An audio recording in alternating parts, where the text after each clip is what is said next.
السلام علیکم ورحمۃ اللہ وبرکاتہ۔ بسم اللہ الرحمن الرحیم۔ دنیا کے ماہر لکھاریوں اور مورخین نے ایسے ایسے عقل مند، دانا اور دور اندیش بادشاہوں کا ذکر کیا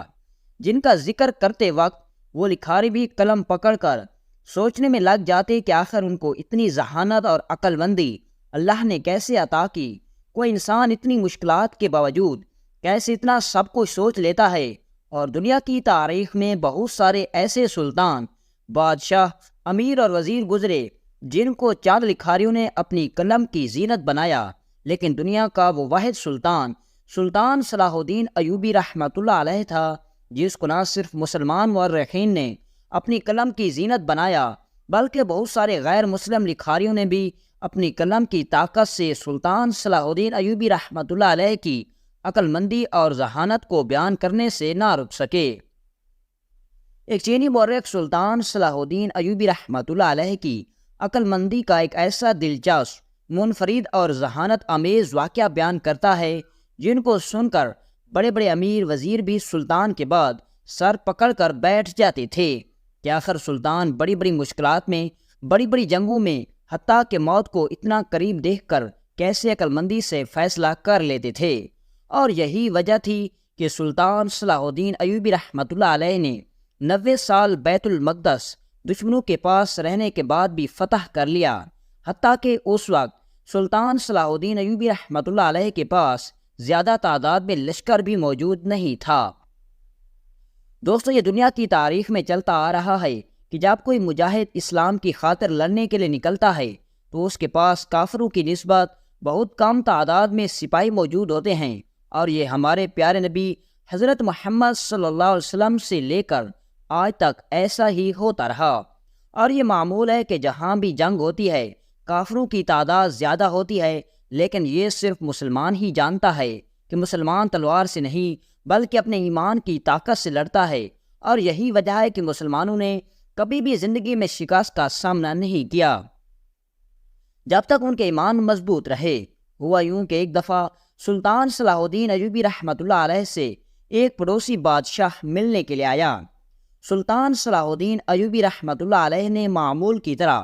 اس بادشاہ کا بھی مہمانوں کی طرح خیر مقدم کیا، پرجوش استقبال کیا اور میزبانی کا حق ادا کیا۔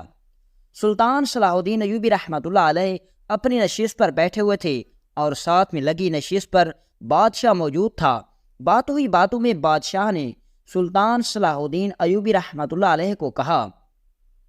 حضور، آپ سے مل کر بہت خوشی ہوئی، اور جیسا کہ میں آپ کے بارے میں سنتا تھا، جانتا تھا، آپ اس سے بھی زیادہ ذہین، عقل مند اور با اخلاق انسان ہیں، لیکن راستے میں نے آپ کو ایک بازار میں دیکھا جہاں آپ اپنے ہی تاجروں کے ساتھ بدسلوکی سے بات کر رہے تھے، آخر اس کی وجہ کیا تھی؟ یہ سن کر سلطان صلاح الدین ایوبی رحمۃ اللہ علیہ بڑا چونک گیا اور کہا، بادشاہ، یہ تم کیا کہہ رہے ہو؟ میں تو کئی دنوں سے محل کے باہر نہیں نکلا، اور تم کہہ رہے ہو کہ میں فلاں بازار میں تاجروں کے ساتھ بد اخلاقی سے پیش آ رہا تھا۔ اس بادشاہ نے کہا، سلطان معظم، میری آنکھیں دھوکہ نہیں کھا سکتی، میں نے خود آپ کو اپنی آنکھوں سے وہاں دیکھا۔ اتنے میں آپ کے ساتھ بیٹھے وزیر بھی بڑے حیران ہوئے، کیونکہ وہ بھی جانتے تھے کہ سلطان کئی دنوں سے محل کے اندر موجود ہے، تو پھر اس بازار میں وہ سلطان صلاح الدین ایوبی کی جگہ کون تھا؟ لیکن سلطان صلاح الدین ایوبی رحمۃ اللہ علیہ سمجھ چکا تھا کہ اب دشمن کوئی اور چال چل رہا ہے، تو اتنے میں علی بن سفیان نے سلطان صلاح الدین ایوبی رحمۃ اللہ علیہ کے کان میں سرگوشی کرتے ہوئے کہا، حضور، آپ کیا سوچ رہے ہیں؟ تو سلطان صلاح الدین ایوبی رحمۃ اللہ علیہ نے علی بن سفیان کو کہا کہ اس بات کی خبر کسی کو نہیں ہونی چاہیے، کیونکہ دشمن نے ایک اور چال چلی ہے۔ اس دنیا میں ہر انسان کے ساتھ ہم شکل انسان ہوتے ہیں، اور دشمن کی قسمت اچھی کہ اس کو میرا ہم شکل مل گیا۔ دشمن نے میرے ہم شکل کو میری رعایا کے سامنے مجھے پسپا کرنے کے لیے بھیج دیا ہے، اور یہ صرف اس بازار میں نہیں ہوا ہوگا بلکہ بہت ساری جگہوں پر ایسا ہوگا، اور دشمن چاہتا ہے کہ میں اپنی رعایا کی نظروں میں بالکل گر جاؤں۔ پھر سلطان صلاح الدین ایوبی رحمۃ اللہ علیہ نے کہا کہ کتابوں کے مطابق ہر انسان کے اس دنیا میں 7 ہم شکل انسان ہوتے ہیں، اور لگتا ہے کہ دشمن کے ہاتھ میں میرا ہم شکل آ گیا، جو اس کو میرے خلاف استعمال کر رہا ہے۔ وہ اس کو اس طرح استعمال کرے گا کہ ہر جگہ وہ میرے بھیس میں اس انسان کو بھیج کر میرے نہ صرف کردار کو اچھالے گا بلکہ میرے اخلاق اور میرے رتبے کو بھی خاک میں ملانے کی کوشش کرے گا۔ اور اگر ہم نے ان کو نہ روکا تو ہماری رعایا کے ساتھ ساتھ ہماری فوج بھی بہت افسردہ ہو جائے گی، کیونکہ وہ تو یہی سمجھے گے کہ یہ تو حقیقت میں سلطان صلاح الدین ایوبی ہے۔ یہ سن کر علی بن سفیان نے کہا، حضور آپ کا مطلب یہ ہے کہ اس بازار میں آپ نہیں تھے بلکہ آپ کا ہم شکل کوئی سلطان صلاح الدین بن کر تمام لوگوں کے سامنے آپ کی بدنامی کر رہا تھا۔ اب سلطان صلاح الدین ایوبی رحمۃ اللہ علیہ نے علی بن سفیان کو کہا کہ اپنے ماہر سپاہی اور جاسوس بھیجو، اور جہاں بھی اس ہم شکل آدمی کو دیکھو اس کو پکڑ کر فوراً میرے پاس لاؤ تاکہ میں اس کے پیچھے چھپے دشمن تک پہنچ سکوں۔ علی بن سفیان نے فوری طور پر اپنے سپاہی اور ماہر جاسوس روانہ کر دیے اور ان کو حکم دیا کہ جہاں بھی وہ آدمی جو سلطان کے بھیس میں موجود ہو اس کو فوراً پکڑ کر ہمارے پاس لاؤ اور لوگوں کو بتاؤ کہ یہ سلطان کے بھیس میں چھپا غدار ہے۔ وقت گزرتا رہا۔ ایک دن محل میں سلطان صلاح الدین ایوبی بیٹھا ہوا تھا کہ وہ بادشاہ سیر و تفریح کر کے دربار میں لوٹا تو سلطان صلاح الدین ایوبی رحمۃ اللہ علیہ تھوڑے سے مایوس نظر آئے، کیونکہ وہ ہم شکل ابھی بھی نہیں پکڑا گیا تھا۔ تو اس بادشاہ نے کہا، حضور آپ نے اپنی زندگی میں بہت ساری مشکلات دیکھیں، بہت ساری جنگیں لڑیں، لیکن ایک جنگ جس کے بارے میں مجھے ابھی تک کوئی خاطر خواہ جواب نہیں ملا۔ سلطان نے کہا، کون سی جنگ؟ تو اس نے کہا، سلطان معظم، فلاں جنگ جس میں آپ نے اپنے چند سپاہیوں کے سامنے دشمن کے ہزاروں سپاہیوں کو ڈھیر کر دیا تھا۔ نہ ہی آپ کے پاس تیر انداز موجود تھے، نہ ہی کوئی زیادہ تعداد میں سپاہی، پھر آپ نے اس جنگ کو کیسے فتح حاصل کی؟ تو سلطان صلاح الدین ایوبی رحمۃ اللہ علیہ نے کہا کہ اگر آپ میرے مہمان نہ ہوتے تو اس جنگ کے راز کے بارے میں نے آج تک کسی کو نہیں بتایا، صرف تمہیں بتا رہا ہوں۔ سلطان نے کہا، جنگ سے ایک دن پہلے مجھے معلوم ہوا کہ دشمن کے سپاہی ہزاروں کی تعداد میں ہیں، لیکن میرے پاس سپاہی سینکڑوں میں تھے اور مجھے اپنی شکست نظر آ رہی تھی۔ میں جانتا تھا کہ میرے پاس سپاہیوں کا ایمان مضبوط ہے، لیکن تعداد بہت کم ہونے کی وجہ سے ہمیں شکست کا سامنا کرنا ہوگا۔ اتنے میں نے اپنے سپاہیوں کو حکم دیا کہ تم اپنی تلواروں کی ہر طرف کانچ کے ٹکڑے لگا دو اور جنگ کے لیے تیاریاں شروع کر دو۔ سپاہیوں نے ایسا ہی کیا، اور جب جنگ کا وقت ہوا تو میں نے اپنے سپاہیوں کو کہا کہ تم سورج کے سامنے کھڑے ہو کر اپنی تلوار چلانا۔ جب جنگ شروع ہوئی تو ہم نے ویسا ہی کیا، اور جیسے ہی سپاہیوں نے اپنی تلواریں نکالی تو سورج سے نکلنے والی شعاعیں جب تلواروں پر لگے ہوئے کانچ کے ٹکڑوں پر ٹکرائیں تو کانچ کے ٹکڑوں سے تیز روشنی نکلنے لگی، اور اس روشنی نے ان سپاہیوں کو اندھا کر دیا، جس کی وجہ سے وہ سپاہی بغیر کسی مزاحمت کے ہمارے سپاہیوں کی تلوار سے اپنی گردنیں کٹوا بیٹھے۔ اور اسی طرح ہم نے دیکھتے ہی دیکھتے چند لمحوں میں دشمن کی فوج کو مٹی میں ملا دیا اور ان کے کماندار کو پکڑ لیا۔ یہ دیکھ کر وہ بادشاہ بڑا حیران ہوا کہ حضور آپ نے عقل مندی کی وجہ سے ایک چھوٹی سی فوج سے آپ نے اتنے بڑے لشکر کو شکست دے کر فتح حاصل کر لی۔ الغرض وہ بادشاہ سلطان صلاح الدین ایوبی رحمۃ اللہ علیہ سے متاثر ہو کر وہاں سے چلا گیا۔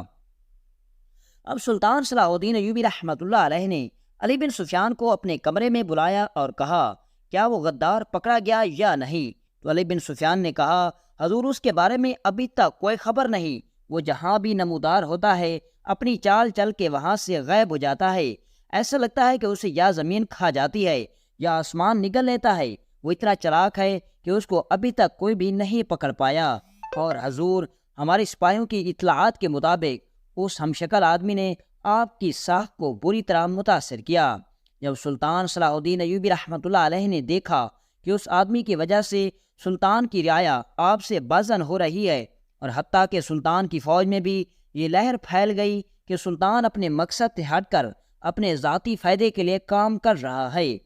جب سلطان نے یہ ساری صورتحال دیکھی تو علی بن سفیان کو کہا کہ میرے پاس ایک ایسی ترکیب ہے جس سے وہ غدار آدمی خود چل کر ہمارے پاس آئے گا۔ علی بن سفیان نے کہا، حضور وہ کیسے؟ تو سلطان صلاح الدین ایوبی رحمۃ اللہ علیہ نے علی بن سفیان کو کہا کہ محل کے ارد گرد یہ خبر پھیلا دو کہ ہم کسی قبیلے پر حملہ کرنے والے ہیں، اور جب ہم وہاں حملہ کرنے کے لیے جائیں گے تو وہاں میں چند دنوں کے لیے غائب ہو جاؤں گا، اور تم واپس آ کر یہ اعلان کر دینا کہ اس حملے کے دوران سلطان صلاح الدین ایوبی کو دشمن نے اغوا کر لیا اور سلطان کے بارے میں آپ تک کوئی خبر نہیں۔ جب یہ خبر وہ بہروپیہ سنے گا تو وہ فوراً میرے تخت پر بیٹھ کر میری فوج کو تقسیم کرنے اور میری سلطنت کو تباہ کرنے کے لیے ضرور آئے گا۔ جب علی بن سفیان نے سلطان صلاح الدین ایوبی رحمۃ اللہ علیہ کی یہ ترکیب سنی تو آپ کو یہ ترکیب بہت پسند آئی، اور علی بن سفیان نے اس ترکیب پر عمل کیا۔ سلطان صلاح الدین ایوبی رحمۃ اللہ علیہ اس قبیلے کی طرف جو کہ سلطان کی منصوبہ بندی میں تھا کو فتح کرنے کے لیے چلے گئے۔ چند دنوں کے بعد علی بن سفیان واپس محل میں لوٹا اور یہ خبر ہر جگہ پھیلا دی کہ سلطان صلاح الدین ایوبی حملے کے دوران پکڑے گئے اور دشمنوں نے آپ کو اغوا کر لیا، اور ہو سکتا ہے کہ سلطان آپ بھی اس وقت زندہ موجود نہ ہو۔ اور یہ خبر پورے مصر میں جنگل میں آگ کی طرح پھیل گئی۔ جب یہ خبر ہر طرف پھیلی تو یہ خبر اس سلطان کے ہم شکل آدمی تک بھی جا پہنچی۔ وہ بڑا خوش ہوا اور سلطان کی چال کے مطابق وہ سلطان بن کر محل میں چند سپاہیوں کے ساتھ داخل ہوا۔ علی بن سفیان نے کہا، حضور آپ کیسے بچ کر آ گئے؟ تو اس نے کہا کہ سلطان صلاح الدین ایوبی کو پکڑنا نہ صرف مشکل ہی نہیں بلکہ ناممکن ہے، اور اب تک سلطان کی چال کے مطابق وہ آدمی سلطان کی جال میں پھنس گیا تھا۔ سلطان صلاح الدین ایوبی رحمۃ اللہ علیہ نے علی بن سفیان کو حکم دیا کہ جب بہترین وقت آئے گا تبھی میں تمہیں بتاؤں گا کہ اس بھیس میں چھپے میرے ہم شکل کو کس طرح انجام تک پہنچانا ہے، کیونکہ اگر ہم اس کو اسی وقت پکڑیں گے تو اس سے جو اس نے میری بدنامی کی اس کی بھرپائی نہیں ہوگی، اس لیے بہترین وقت کا انتظار کرنا ہوگا۔